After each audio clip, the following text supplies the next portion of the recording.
Hello students, रचनास creation करची से कलम तक में आप सबका स्वागत है। मैं हूं रचना और प्री में एंशिएंट हिस्ट्री में सबसे इम्पॉर्टेंट टॉपिक है मौर्य टॉपिक। किसी भी एग्ज़ाम में सबसे ज़्यादा क्वेश्चन प्री में अगर एंशिएंट हिस्ट्री से पूछे जाते हैं तो वो है मौर्य काल। तो मौर्य काल से क्या क्या क्वेश्चन पूछे जाते हैं, क्वेश्चन में इम्पॉर्टेंट होता है कीवर्ड्स। किन किन कीवर्ड्स से बार बार क्वेश्चन पूछे जाते हैं, उन कीवर्ड्स के साथ बैक ईयर क्वेश्चन में क्या क्या पूछा गया, आने वाले टाइम में क्या क्या क्वेश्चन आ सकते हैं, यानी फॉरवर्ड लिंक क्वेश्चन। एनसीईआरटी और 2 बुक से मैं आपको मौर्य काल ख़त्म करवा रही हूँ।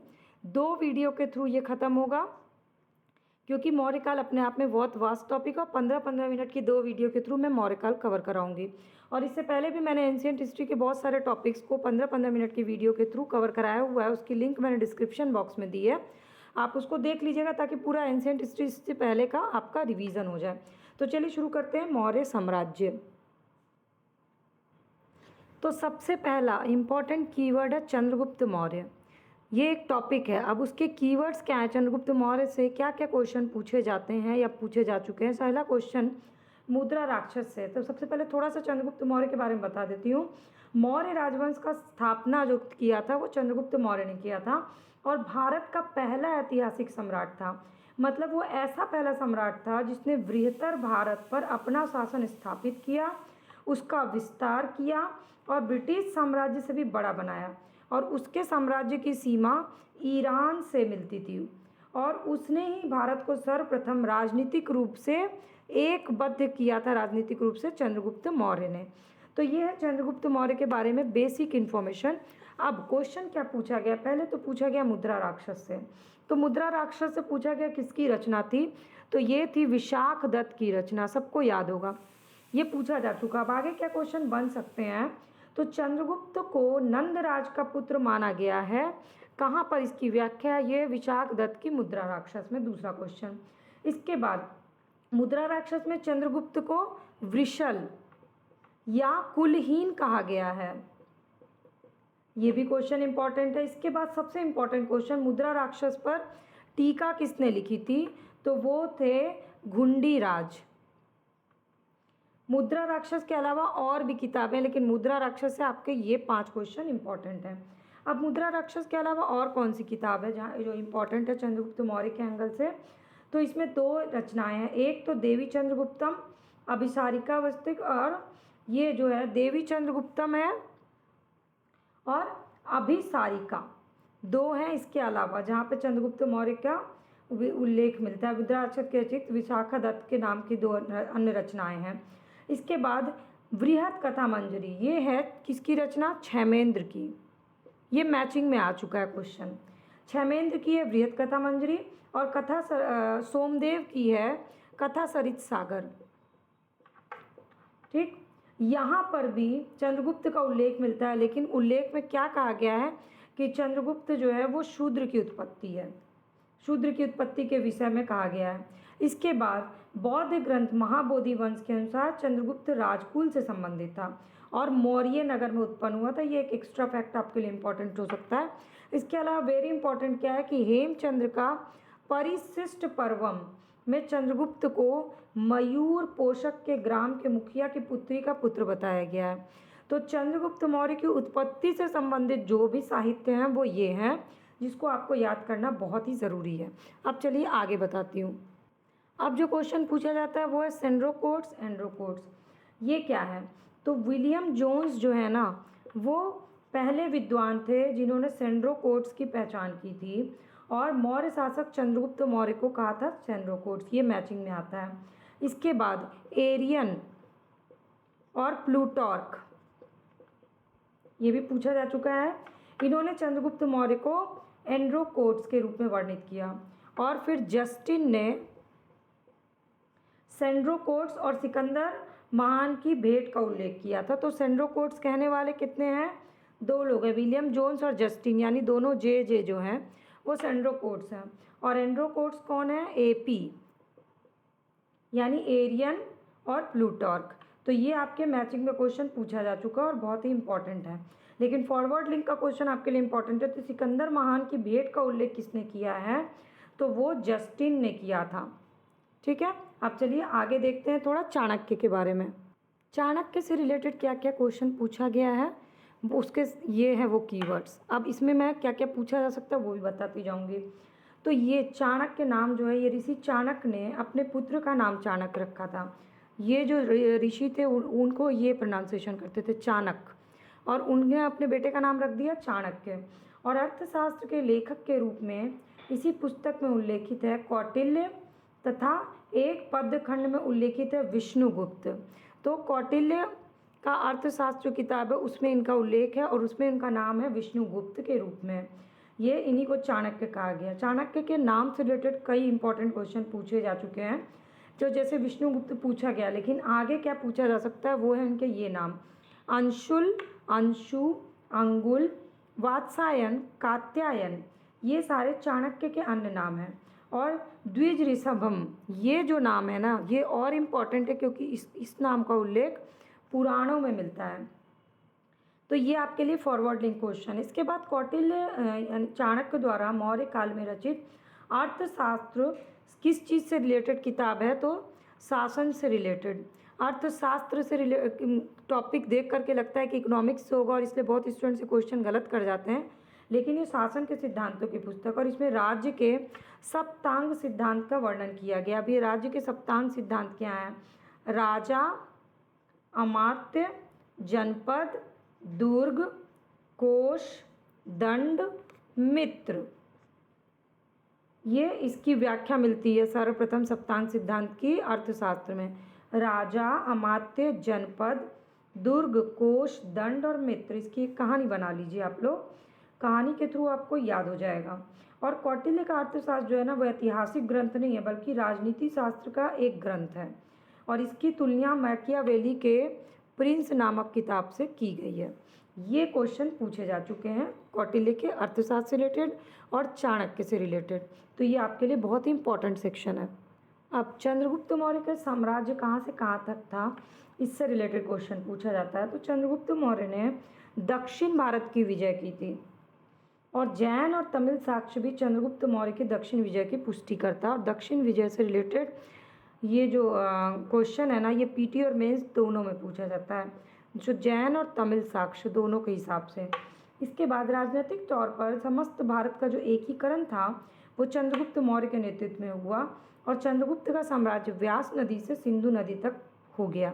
ये क्वेश्चन पूछा जा चुका है। लेकिन आगे रुद्रदामन के अभिलेख से पश्चिम भारत पर उसका अधिकार प्रमाणित होता है। इसके अलावा जैन ग्रंथ के अनुसार सौराष्ट्र के साथ साथ अवंती पर भी चंद्रगुप्त मौर्य का अधिकार था, यानी उसकी मृत्यु के समय उसका साम्राज्य विस्तार जो था, पश्चिम में हिंदू कुश पर्वत, पूरब में बंगाल की खाड़ी, उत्तर में हिमालय की श्रृंखला और दक्षिण में मैसूर, यहाँ तक फैला हुआ था चंद्रगुप्त मौर्य की मृत्यु के समय उसका साम्राज्य। लेकिन अब रुद्रदामन का जूनागढ़ अभिलेख से क्वेश्चन पूछा जा चुका है, तो ये आपके लिए फॉरवर्ड लिंक के लिए बहुत इंपॉर्टेंट है, तो मैं इसको बता देती हूँ। 150 ईस्वी के रुद्रदामन के जूनागढ़ शिलालेख में आनर्त और सौराष्ट्र जो गुजरात में है, चंद्रगुप्त मौर्य के प्रांतीय राज्यपाल पुष्यगुप्त द्वारा सिंचाई के बांध का निर्माण का उल्लेख मिलता है। और ये बहुत बार ये क्वेश्चन पूछा गया है, जिससे ये सिद्ध होता है कि पश्चिम भारत का ये भाग मौर्य साम्राज्य में शामिल था, यानी सौराष्ट्र शामिल था। चंद्रगुप्त मौर्य ने सिकंदर के साम्राज्य से के पूर्वी भाग के शासक सेल्यूकस की सेना को 305 ईस्वी में हरा दिया था। ये रुद्रदामन अभिलेख से जो क्वेश्चन आया वो बता दिया, और सेल्यूकस से रिलेटेड जो क्वेश्चन है वो मैंने बता दिया। अब हम लोग चलते हैं, थोड़ा आगे देखते हैं। अब अगला जो है इम्पॉर्टेंट वो है बिंदुसार से रिलेटेड क्वेश्चन।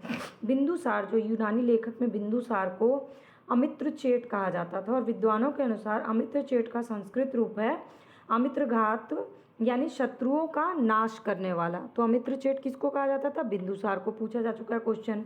अब आगे क्या पूछा जा सकता है कि इसका मतलब क्या होता था? तो शत्रु का नाश करने वाला। और जैन ग्रंथ में उसको कहा जाता था सिंहसेन। तो सिंहसेन किस में कहा गया है? जैन ग्रंथ में। इसके बाद बिंदुसार के समय में तक्षशिला का विद्रोह हुआ। ये जो है, ये इसका उल्लेख कहाँ है? दिव्यावदान में। ये आगे का क्वेश्चन है। तक्षशिला का विद्रोह बिंदुसार के समय में हुआ, ये क्वेश्चन पूछ चुका है। अब आगे ये पूछ सकता है कि इसका उल्लेख कहाँ है। इसके अलावा जैन धर्म में बिंदुसार की माता का नाम क्या मिलता है? दुर्धरा। दुर्धरा कौन थी? बिंदुसार की माता का नाम। उल्लेख कहाँ है? जैन धर्म में है। स्ट्रेबो के अनुसार बिंदुसार के समय में मिस्र के राजा एंटीयोकस ने डाईमेकस नामक राजदूत भेजा। फिर प्लिनी के अनुसार मौर्य राज दरबार में मिस्र के राजा टॉलमी द्वितीय ने डायनोसिस नामक राजदूत भेजा और बिंदुसार ने सीरिया के शासक एंटीयोकस से 3 वस्तु की मांग की। ये वस्तु थी मीठी मदिरा, सूखा अंजीर और दार्शनिक। एंटीयोकस ने दार्शनिक को छोड़कर शेष सभी वस्तु बिंदुसार के और एक दार्शनिक, लेकिन सब कुछ भिजवाया गया, लेकिन दार्शनिक नहीं भिजवाया गया। तो बौद्ध साक्ष्य के अनुसार अशोक अपने पिता के शासनकाल में अवंती का उपराजा था। जब ये तक्षशिला का विद्रोह हुआ था तो उस विद्रोह को दबाने के लिए बिंदुसार ने अशोक को भेजा था और ये क्वेश्चन पूछा जा चुका है और यहीं से अशोक की कहानी शुरू होती है। अशोक अपने पिता के शासनकाल में जो था वो अवंती यानी उज्जैनी का उपराजा था और इसके बाद से अशोक से क्वेश्चन पूछे जाते हैं। बेसिकली बिंदुसार से इतने ही क्वेश्चन इंपॉर्टेंट है। अब मैं आपको फटाफट से चंद्रगुप्त मौर्य और बिंदुसार से रिलेटेड क्या क्वेश्चन पूछे गए वो रिवीजन करा देती हूँ। तो क्वेश्चन को ध्यान से सुनिएगा और देखिएगा कि आपका रिवीजन हो रहा है कि नहीं। पहला, प्रथम भारतीय साम्राज्य स्थापित किया गया किसके द्वारा? चंद्रगुप्त मौर्य द्वारा। और इससे रिलेटेड क्वेश्चन मैंने आपको पूरा डिटेल में बता दिया है, कहाँ से कहाँ तक विस्तार हुआ। दूसरा क्वेश्चन, कौन सा सबसे पुराना राजवंश है? ये कुछ ऑप्शंस दिए गए हैं जैसे कि गुप्त वंश, मौर्य वंश, वर्धन वंश, कुषाण वंश। आपको मौर्य वंश इसका आंसर होगा। इसके बाद चंद्रगुप्त मौर्य का विशिष्ट वर्णन किस ग्रंथ में हुआ, किस साहित्य में? तो इसका आंसर है विशाख दत्त की मुद्रा राक्षस। अब मुद्रा राक्षस से रिलेटेड आगे के क्वेश्चन मैंने आपको बता दिया, क्या क्या कौन उस पर टीका लिखा है, गुंडीराज ने उस पर टीका लिखी है, ये आगे पूछा जा सकता है। इसके अलावा यूनानी लेखक जस्टिन द्वारा किसे सेंड्रोकोर्स कहा गया? चंद्रगुप्त मौर्य को कहा गया। इससे रिलेटेड भी पूरा मैंने आपको बता दिया, एंडीकोस सेंड्रोकोर्स वाला। सेंड्रोकोर्स से चंद्रगुप्त मौर्य की पहचान किसने की? विलियम जोन्स ने की। और दूसरा कौन था? जस्टिन, जे मैंने आपको बताया।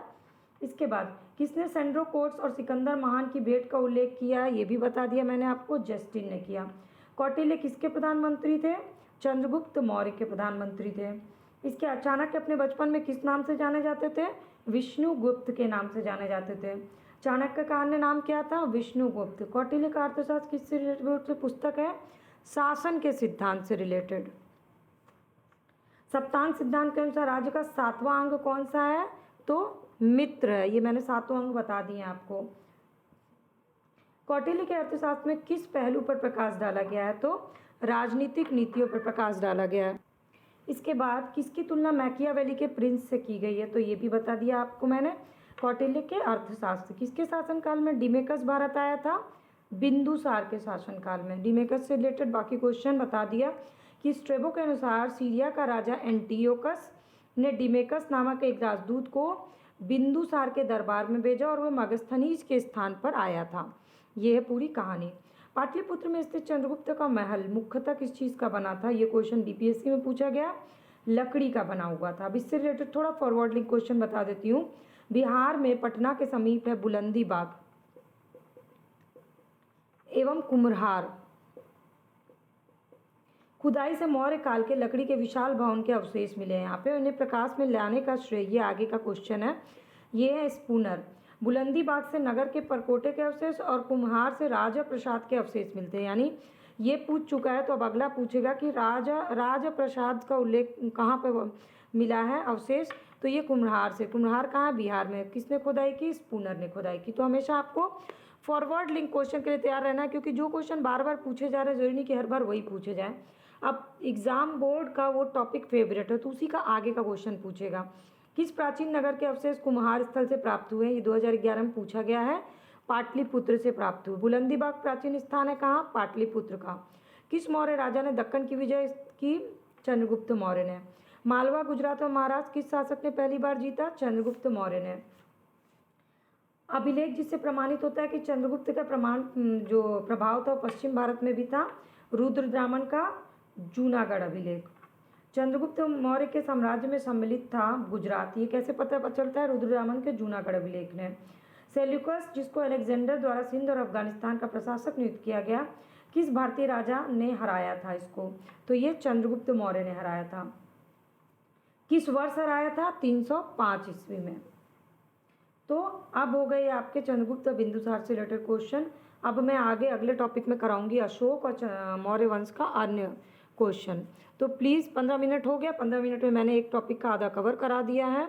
अच्छी लगी होगी वीडियो तो लाइक, कमेंट और अपने फ्रेंड्स से शेयर कर लीजिएगा और चैनल के सब्सक्राइब बटन को क्लिक कर लीजिए ताकि फ्री ऑफ कॉस्ट रोज़ एक क्लास की वीडियो आपको अपडेट मिल जाए।